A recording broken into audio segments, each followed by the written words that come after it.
प्यारे बच्चों नमस्कार। 12वीं कक्षा हिंदी विषय में हमने वितान को पढ़ लिया है, आरोह को पढ़ लिया है, आरोह के गद्य भाग को पूरा किया है। तो प्यारे बच्चों इनको अच्छे से तैयारी करें, इनके प्रत्येक प्रश्न को ध्यानपूर्वक समझें। अब की बार परीक्षा में जो मई महीने में आपके जो मासिक परीक्षा होगी उस परीक्षा में 4 पाठ आ रहे हैं। आपको चारों पाठों की तैयारी बढ़िया से करनी है, अच्छे से करनी है। सभी बच्चे ध्यान दें। सबसे पहले तो मैं बार बार आपको कहता रहता हूँ, यदि 4 अंक का प्रश्न है तो उसका आंसर उत्तर 4 अंक की तरह होना चाहिए। 2 अंक का है तो उसका उत्तर 2 अंक की तरह होना चाहिए। अब की बार आपके पेपर में पठित गद्यांश भी आ रहे हैं प्रश्न छांटने के लिए, प्रश्न उत्तर आ रहे हैं और आपका ऑब्जेक्टिव पेपर भी होगा। ऑब्जेक्टिव पेपर में आपके लिए छोटे प्रश्न होंगे जिसमें कठिन शब्दार्थ संबंधी भी प्रश्न होंगे, पाठों के प्रश्न होंगे। तो ये आपको ध्यानपूर्वक तैयारी करनी है। आपका जो पेपर मई में 13 मई को है उसकी हम तैयारी कर रहे हैं, जिसमें प्रत्येक बच्चा बहुत अच्छे मार्क्स ले, बहुत अच्छी तैयारी करें। तो उसके लिए हम कल जो हमने वीडियो डाला था उसमें हमने आपके लिए बाबा साहब भीमराव अंबेडकर का श्रम विभाजन और जाति प्रथा पाठ पूरा कर दिया है। तो श्रम विभाजन और जाति प्रथा पूरा करने के बाद अब जो है एक बार हम आपको चारों पाठों के और भी बहुत सारे महत्वपूर्ण प्रश्न बनते हैं आपकी प्रैक्टिस के लिए, आपके अभ्यास के लिए एक बार हम फिर से आपको पाठों से जोड़ते हैं और उसके बाद हम आगे चलेंगे। इनकी तैयारी कीजिए, आप बहुत अच्छे मार्क्स लेने हैं। तो प्यारे बच्चों, जैसे कि यह पाठ है पहलवान की ढोलक। पहलवान की ढोलक को हमने ध्यानपूर्वक पढ़ लिया है, समझ लिया है कि किस तरह से लुट्टन पहलवान ने जो कष्ट उठाए, बहुत सारी समस्याओं का सामना करना पड़ा। और जिस तरह से वर्तमान दौर में जो बीमारी आजकल कोरोना वायरस चल रहा है, उसी प्रकार से उस समय भी 2 बीमारियों की चर्चा की गई, मलेरिया और हैजा। उससे किस तरह से उस संक्रमित रोग से घरों के अंदर चित्कार, हाहाकार और कै करने की आवाज़ें, और किस तरह से रात जो है विभीषिका से पूरी तरह भरी हुई थी। तो आपने उसके बारे में सारी बातें पढ़ी पहलवान की ढोलक में कि पहलवान ने किस तरह से किन किन कठिन परिस्थितियों का सामना करते हुए अपने दोनों बच्चों को गंवा दिया, और फिर भी वह कठिन परिस्थितियों में हारे नहीं। लोगों की ढोल के माध्यम से, ढोलक के माध्यम से सहायता और मदद, उनका उत्साह को बढ़ाते रहे, उत्साहवर्धन करते रहे। तो प्यारे बच्चों, आइए एक बार हम देखते हैं कि किस तरह से जो है इस पाठ के और भी बहुत सारे महत्वपूर्ण प्रश्न बनते हैं, और भी बहुत सारे कुछ और प्रश्न हैं। तो ये कुछ और प्रश्न जैसे कि है बोधात्मक प्रश्न, परीक्षा में कई बार अभ्यास के अलावा नए प्रश्न बन के आते हैं। तो ये नए प्रश्न आपके लिए बहुत जरूरी हैं, इनको समझें। जैसे कि प्रश्न है ढोल में तो जैसे पहलवान की जान बसी है, यानी कि ढोल में तो जैसे पहलवान की जान बसी थी, पहलवान की ढोलक पाठ के आधार पर सिद्ध कीजिए। ये प्रश्न है जैसे कि आपको सिद्ध करना है और इसको सिद्ध कर कीजिए। तो प्यारे बच्चों देखो, पहले प्रत्येक बच्चा प्रश्न को ध्यानपूर्वक पढ़े। देखो, आप अगर प्रश्न को ध्यानपूर्वक नहीं पढ़ेंगे तो आपका उत्तर टू द पॉइंट नहीं होगा। तो प्रत्येक बच्चा प्रश्न को ध्यानपूर्वक पढ़े और प्रश्न से जुड़ करके काम करें। जैसे ढोल में तो जैसे पहलवान की जान बसी थी, पहलवान की ढोलक पाठ के आधार पर सिद्ध कीजिए। जैसे इस प्रकार के प्रश्न का आंसर आप किस प्रकार देंगे। देखो, लुट्टन सिंह इस कहानी का नायक है। लुट्टन सिंह जब जवानी के जोश में आकर चांद सिंह नामक मंजे हुए पहलवान को ललकार बैठा तो सारा जनसमूह राजा और पहलवानों का समूह आदि की यह धारणा थी कि यह कच्चा किशोर जिसने कुश्ती कभी सीखी ही नहीं, ये सोच रहे थे एक नामी ग्रामी पहलवान के साथ किस तरह से यह एक छोटा सा पहलवान टक्कर लेने जा रहा है। लुट्टन को छोटा सा पहलवान कहते हैं, पहले दाव में ही ढेर हो जाएगा। हालांकि लुट्टन सिंह की नसों में बिजली और मन में जीत का जज्बा उबाल खा रहा था। यहाँ पर पता चलता है कि जब मन में जज्बे का उत्साह भरा हो तो किसी भी कठिन से कठिन परिस्थिति में विजय पाई जा सकती है।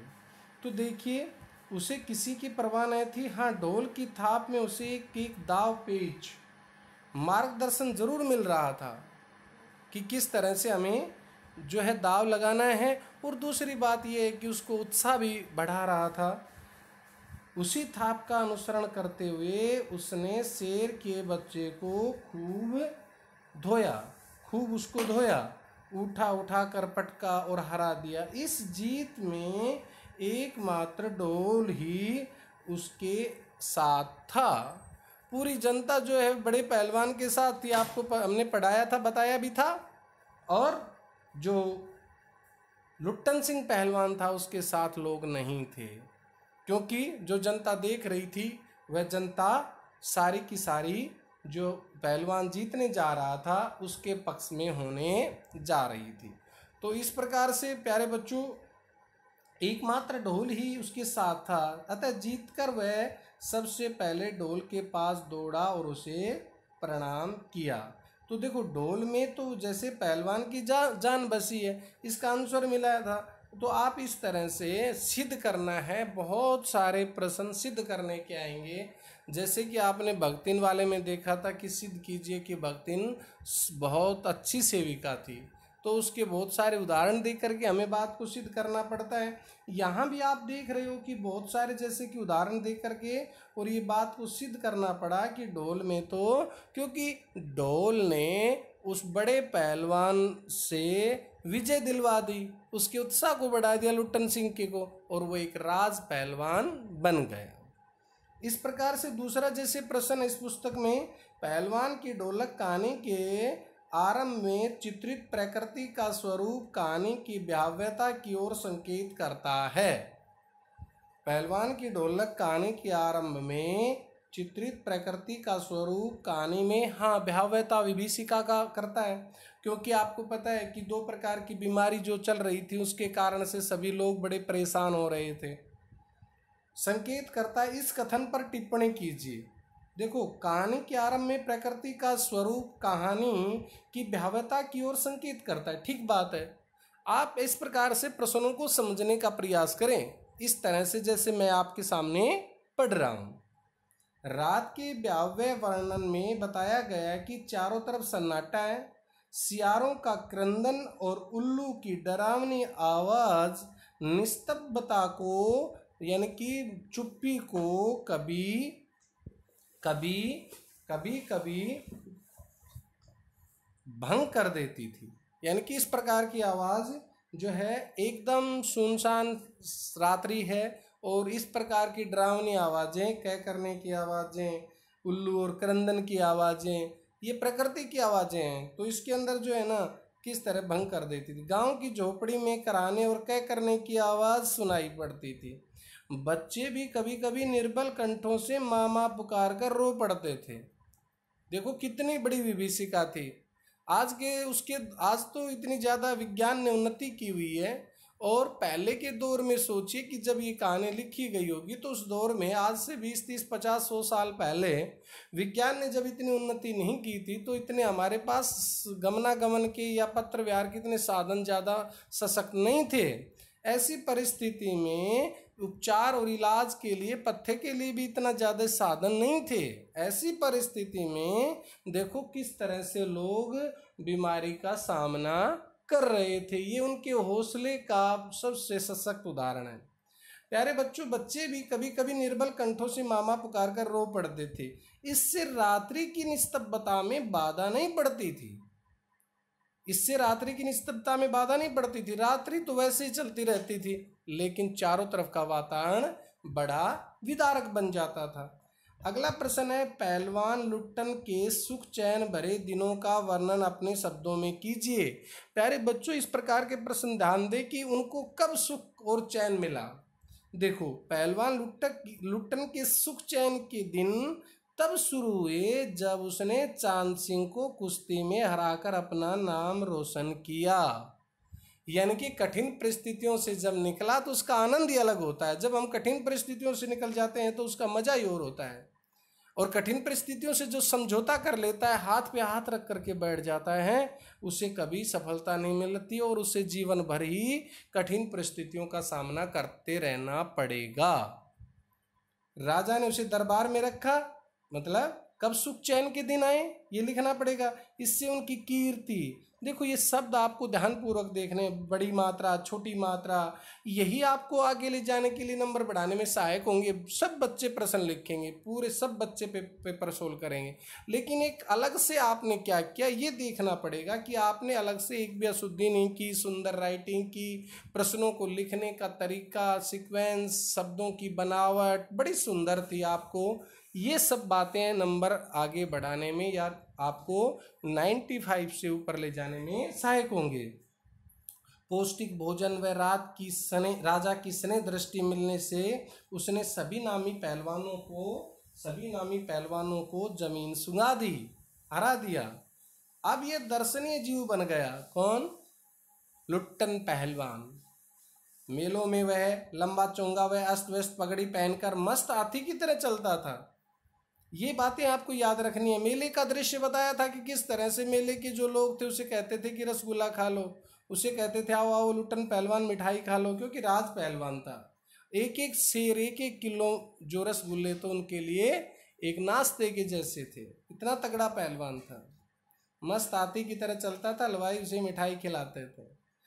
अगला प्रश्न है, चौथा प्रश्न है, जैसे लुट्टन के राज पहलवान बन जाने के बाद की दिनचर्या का प्रकाश डालिए।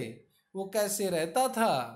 इस प्रकार के प्रश्न जो अभ्यास से अलग है, पाठ के माध्यम से बने हुए हैं। आपको मैं बता दूं कि एनसीईआरटी में प्यारे बच्चों प्रत्येक प्रश्न आपके लिए बहुत जरूरी है, प्रत्येक लाइन बहुत जरूरी है। लुट्टन जब राज पहलवान बन गया तो उसकी कीर्ति दूर दूर तक फैल गई। पौष्टिक भोजन मिलने से वह राज दरबार में दर्शनीय जीव बन गया। ठीक बात है। ठाकुर बाड़े के सामने पहलवान गरजता, महावीर लोग समझ लेते पहलवान बोला है। मेलों में वह घुटने तक का लंबा चोंगा पहनकर अस्त व्यस्त पगड़ी बांधकर मतवाले हाथी की तरह चलता था। मेले के दंगल में वह लंगोट पहन, एक प्रकार का पहलवान का वस्त्र होता है, शरीर पर मिट्टी मलकर स्वयं को सांड या भैंसा साबित करता रहता था। ये थे उनके अच्छे दिन, उनकी कीर्ति के दिन, उनकी दिनचर्या राज पहलवान की किस तरह से देखो ये व्यतीत होती थी। इस प्रकार से प्यारे बच्चों प्रतिपाद्य तो हमने समझाया था। लुट्टन पहलवान की चरित्र की विशेषताएं लिखिए। इस प्रकार के प्रश्न, लुट्टन पहलवान के चरित्र की निम्नलिखित विशेषताएं हैं। ये प्रश्न आपको अपनी कॉपी में भी लिखने हैं। बहुत सारे अलग प्रश्न है, ये जरूर लिखने हैं आपको कॉपी में। व्यक्तित्व, लुट्टन पहलवान के चरित्र की निम्नलिखित विशेषताएं हैं। व्यक्तित्व कैसा था? देखो कोई भी आंसर देने से पहले उसकी विशेषताएं निम्नलिखित है। यहाँ पर विशेषताएं चंद्रबिंदु हैं के ऊपर बिंदु और देखो डैश लगा रखे है, छोटा सा निर्देशक चिन्ह है। यही चिन्ह का प्रयोग करना है, अन्य अनावश्यक रूप से चिन्ह हम हिंदी में नहीं लगाने चाहिए। यानी कि हम भिन्न भिन्न प्रकार के चिन्ह लगा देते हैं, ऐसा नहीं करना चाहिए। यहाँ पर देखो यही चिन्ह है। व्यक्तित्व लुट्टन सिंह का कैसा था? लुट्टन सिंह लंबा चौड़ा व ताकतवर व्यक्ति था। वह लंबा चोंगा व अस्त व्यस्त पगड़ी बांधता था। वह इकलौती संतान था, अपने माँ बाप के इकलौती संतान था। 9 वर्ष की आयु में उसके माता पिता की मृत्यु हो गई थी। देखो उसने हर जगह कठिन से कठिन परिस्थितियों का सामना किया है और उसका पालन पोषण विधवा सास ने किया था। छोटी आयु में विवाह उसका संबंध निश्चित कर दिया था। भाग्यहीन व्यक्तित्व, ये पॉइंट बना बना करके एक्सप्लेन करने हैं। भाग्यहीन, लुट्टन का भाग्य शुरू से ही खराब था। बचपन में माता पिता गुजर गए, पत्नी युवावस्था में भी चल बसी थी। गांव की महामारी कि भेंट उसके 2 लड़के चढ़ गई, इस प्रकार वह सदैव पीड़ित रहा। साहसी, किस प्रकार उसमें किस तरह से साहस भरा हुआ था, लुट्टन साहसी था। उसने इसके बल पर चांद सिंह जैसे पहलवान को चुनौती दी और उसे हराया। ये बातें हम बार बार करेंगे तो आपके लिए कोई प्रश्न कठिन नहीं होगा। काला खां जैसे पहलवान को भी चित कर दिया। महामारी में भी वह सारी रात ढोल बजाता था। संवेदनशील, लुट्टन में संवेदना थी। वह अपनी सास पर हुए अत्याचारों को सहन नहीं कर सका और ऐसी परिस्थितियों ने उसे पहलवान बना दिया। गांव में महामारी के समय निराशा का माहौल था चारों तरफ। ऐसे में वह रात को ढोल बजाकर लोगों को जीने के लिए उत्साह पैदा करता था। पहलवान की ढोलक कहानी का प्रतिकार स्पष्ट कीजिए। मोस्ट इंपोर्टेंट प्रश्न आपके लिए, ऐसे प्रश्न होते हैं ज्यादा इंपोर्टेंट एनसीईआरटी में। एनसीईआरटी जो आपके लिए जो आपकी जो पेपर होंगे बोर्ड के, उनमें इस प्रकार के प्रश्न ज्यादा आते हैं। प्रतिकार स्पष्ट कीजिए, गूढ़ार्थ स्पष्ट कीजिए, आशय स्पष्ट कीजिए, ये बहुत आते हैं। तो प्रतिकार, यह कहानी व्यवस्था के बदलने के साथ क्या किसकी तरफ इशारा किया, क्या प्रतीक है, क्या प्रतीक माध्यम बनाया है, ये बताना है आपको। कि हर कहानी, हर पाठ का एक प्रतीक होता है, हर कहानी का प्रतीक होता है। हर अपने आप में पाठ में एक संदेश, एक उद्देश्य, एक प्रतिपाद्य, एक प्रतीकार्थ अवश्य होता है, तभी तो हम उसको पढ़ रहे हैं। और हम ही नहीं, पूरे भारत नहीं, विदेशों में भी एनसीईआरटी को पढ़ रहे हैं। यह कहानी व्यवस्था के बदलने के साथ लोक कला और उसके कलाकारों का अप्रासंगिक हो जाने को रेखांकित करती है। कि एक प्रकार से जो जीवन की कसौटी से किस तरह से उन्होंने टक्कर और मतलब कठिन मुकाबला किया, अप्रासंगिक हो जाने से, दूर हट जाने से, और रेखांकित करती है। राजा साहब के मरते ही नई व्यवस्था ने जन्म लिया। देखो, हमारी कई बार परंपरागत विचारधारा को नई युवा पीढ़ी बदल देती है, उसमें हमें किस तरह की कठिनाइयों का सामना करना पड़ता है, ये आपके लिए जरूरी है। नई व्यवस्था में जन्म लिया, पुराने संबंध समाप्त कर दिए गए, पहलवानी जैसा लोक खेल समाप्त कर दिया गया। यह भारत पर इंडिया के छा जाने का प्रतीक है। ये किस बात का द्योतक है? यह भारत पर इंडिया के छा जाने का प्रतीक है। यह व्यवस्था लोक कलाकार को भूखा मरने को मजबूर कर देती है। यानी कि इस प्रकार की व्यवस्था, इस प्रकार की जो कलाएं हैं वे विलुप्त हो जाती हैं जब नई संस्कृति आ जाती है। लेकिन हमें इन्हें विलुप्त नहीं करना चाहिए। ये सब बातें हमारे हाथ में होती हैं। ये प्रतीक है, इसका प्रतीक है। पुरानी व्यवस्था को नए जो विलायत से राजकुमार आए और उन्होंने नई व्यवस्था में बदल दिया, ये उसके लिए बड़ी सबसे समस्या। इस बात को समझाया गया हमें कि प्यारे बच्चों को आप समझने का प्रयास करें कि हमें ये बात समझाने का प्रयास किया कि किस तरह से पुरानी व्यवस्था ने किस तरह से पुरानी व्यवस्था को धराशायी कर दिया और उसमें रहने वाले लोग किस तरह से दुखी हो गए जो राज्य आश्रित होकर के अपना जीवन यापन कर रहे थे। लुट्टन को गांव वापस क्यों लौटना पड़ा? यही आंसर बन सकता है इसका। तो यही कि यहाँ पर देखेंगे कि तत्कालीन राजा कुश्ती के शौकीन थे, परंतु उनकी मृत्यु के बाद विलायत से शिक्षा पाई राजकुमार ने सत्ता संभाली। उन्होंने राजकाज से पहले महल के तौर तरीकों में परिवर्तन कर दिया। मनोरंजन के साधनों में कुश्ती का स्थान घुड़सवारी ने ले लिया। अतः पहलवानों पर राजकीय खर्च का बहाना बनाकर उन्हें जवाब दे दिया गया। इस कारण लुट्टन भी वापस गांव लौट आया, उसको भी वहां से छुट्टी कर दी गई। पहलवान के बेटों की मृत्यु पर गांव वालों की हिम्मत क्यों टूट गई? पहलवान के दोनों बेटे गांव में ही फैली महामारी की चपेट में आकर चल बसे। इस घटना से गांव वालों की हिम्मत टूट गई क्योंकि वे पहलवान को अपना सहारा मानते थे। तब उन्हें लगा कि पहलवान अंदर से टूट जाएगा तथा उसकी सहायता करने वाला कोई भी नहीं रहेगा। ये समस्या पैदा हो गई उनके सामने। तो इस तरह से प्यारे बच्चों बहुत सारे और भी प्रश्न बनते हैं। ये प्रश्न भी आप नोट करें और इनको मैं आपके सामने भेजता हूँ। ये सारे के सारे प्रश्न आपको याद करने हैं और इसके बाद में देखिए स्वयं करें। ये प्रश्न आपके लिए स्वयं के लिए हैं, ये ध्यान दें। आप लोग स्वयं करें। लुट्टन कौन था, वह राज पहलवान कैसे बना, ये आंसर आपको देना है। प्रतिकूल परिस्थितियां भी मनुष्य के प्रसिद्धि के शिखर पर पहुंचा देती हैं। प्रतिकूल परिस्थितियां भी मनुष्य को प्रसिद्धि के शिखर पर, बहुत अच्छी बात है। प्रतिकूल परिस्थितियों में जो ऊपर चढ़ जाता है उसका नाम होता है, उसी को लोग जानते हैं और उसी परिस्थितियों में जो आगे बढ़ता है वही सितारा बन जाता है। यानी कि अनुकूल परिस्थितियों में तो बढ़े हुए को कोई नहीं जानता, लेकिन प्रतिकूल परिस्थितियों में बढ़े हुए इंसान को सब जानते हैं और तभी वो अपना नाम एक चांद की तरह, सूर्य की तरह चमका देता है।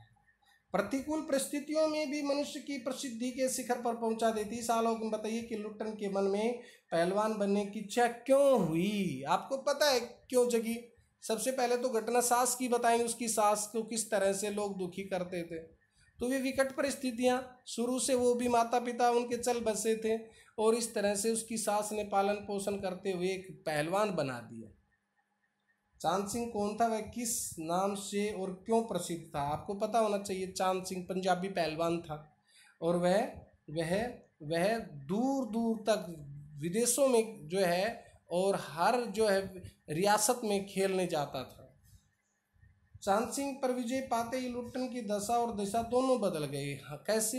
इस प्रकार के प्रश्न ध्यान से सुन देखिए आप कि दोनों चीज बदल गई, उसकी दिशा भी बदल गई और दशा भी बदल गई, दोनों विचारधाराएं बदल गई। यही आवाज़ मृत गांव में संजीवनी भरती रहती थी। यही आवाज़, कौन सी आवाज़? ढोल की आवाज़। पहलवान की ढोलक पाठ के आधार पर बताइए कि कौन सी आवाज़ किस प्रकार की संजीवनी का काम करती थी। पहलवान की ढोलक जो है वो, उसकी ढोल की आवाज़ एक संजीवनी भरती रहती थी। गांव को मृत क्यों कहा गया है? गांव को मृत क्यों कहा गया है? क्योंकि रात्रि की विभीषिका में पूरा गांव शांत मौन निस्तब्धता में सो जाता था कि किसी तरह कोई आवाज़ नहीं करता था। बीमारी के डर से, भय से गांव का गांव खाली हो रहा था। गांव को मृत क्यों कहा गया है? सत्ता परिवर्तन के बाद पहलवान के जीवन में क्या क्या बदलाव आए? इस प्रकार के प्रश्न। सत्ता परिवर्तन के बाद पहलवान का जीवन ही बदल गया। विलायत से जो राजकुमार ने जिम्मेदारी संभाली तो उसने पुरानी व्यवस्थाओं को बदल करके नई व्यवस्थाएं थोप दी, जिसकी चपेट में लुट्टन पहलवान भी आ गया। अगला है, लुट्टन के चरित्र से हमें किस प्रकार और क्या प्रेरणा मिलती है? कठिन परिस्थितियों से लड़ने की प्रेरणा, विकट परिस्थितियों में डटकर मुकाबला करना, हमें किसी तरह से परेशान नहीं होना चाहिए। विकट परिस्थिति के बाद ही जो अच्छी परिस्थिति पैदा होती है, इसलिए विकट को हराना चाहिए। ये है पैरे हैं, इनमें से प्रश्न छांटने के लिए आते हैं। तो प्यारे बच्चों, इस प्रकार से आपको अपने ये सब तैयारी करनी है और अगले वीडियो में हम अगले लेसन का भेजेंगे। ये प्रश्न अपनी कॉपी में भी लिखने हैं, आपके लिए ज़रूरी है। धन्यवाद, नमस्कार।